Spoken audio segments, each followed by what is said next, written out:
les Air Max, les AirPods, les Audi Champion, Bucket Hat, les Fanny Pack, les Tesla,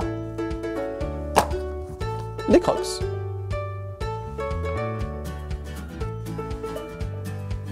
Ah, et j'allais oublier, Être vegan. être vegan. être végétalien. Oh oui, c'est vrai. Quand on y pense, être vegan, c'est vraiment le nouveau truc tendance en ce moment. On en parle de plus en plus dans les médias. Il y a plein de restaurants vegan qui ouvrent en ville. Et j'ai moi-même 2-3 amis qui le sont devenus récemment. Au Canada, ce sont déjà 850 000 personnes qui ont décidé de devenir vegan. Mais on pourrait se demander pourquoi autant de personnes décident de changer aussi drastiquement leur mode de vie. À cause de l'élevage, bien sûr.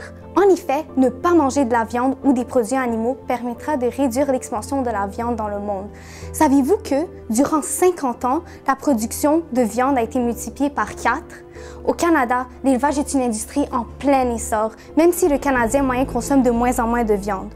Cela montre que si l'on veut réellement faire un changement, il ne suffit pas de légèrement réduire sa consommation de viande, mais il faut qu'un maximum de personnes rejoignent le mouvement vegan ou végétarien. Maintenant, la question logique à se poser serait pourquoi est-il si nécessaire de réduire l'ampleur de l'élevage? La réponse, vous la savez probablement déjà, car on en parle partout, à la télé, dans les journaux et même sur Internet. Il s'agit de la crise climatique.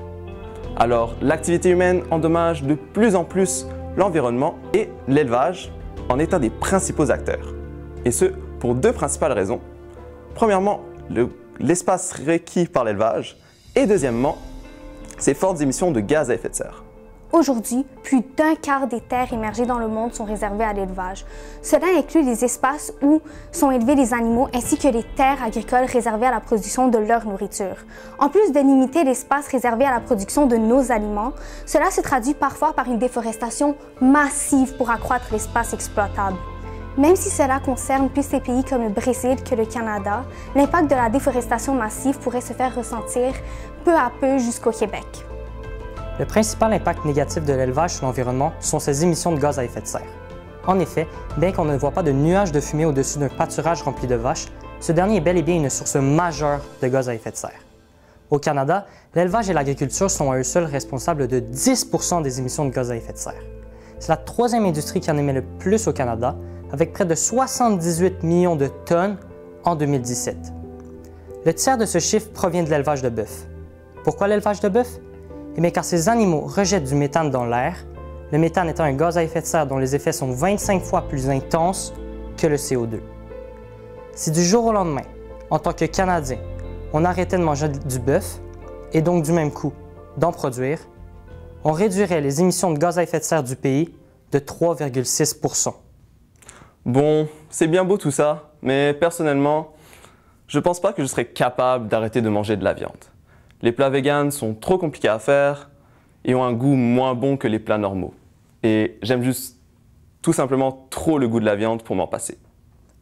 Mais non, les plats véganes ne sont pas compliqués à faire et sont tout aussi bons que les plats faits avec des produits animaux. Par exemple, il est possible de faire des burgers, des pâtes, des pizzas et même des salades véganes. C'est super bon. C'est certain que changer ainsi son mode de vie peut s'avérer difficile au début. C'est pour cela que commencer progressivement, en limitant sa consommation de viande qu'aux fins de semaine, peut être un bon début. De plus, la cafétéria de l'école pourrait, un jour durant la semaine, uniquement servir des plats véganes pour inciter les jeunes, les étudiants, à s'initier au véganisme. En bref, l'urgence climatique est un sujet qui devrait tous nous concerner. Et l'élevage en est un des principaux acteurs. Alors, si vous voulez faire la différence, Suivez la tendance. Soyez vegan.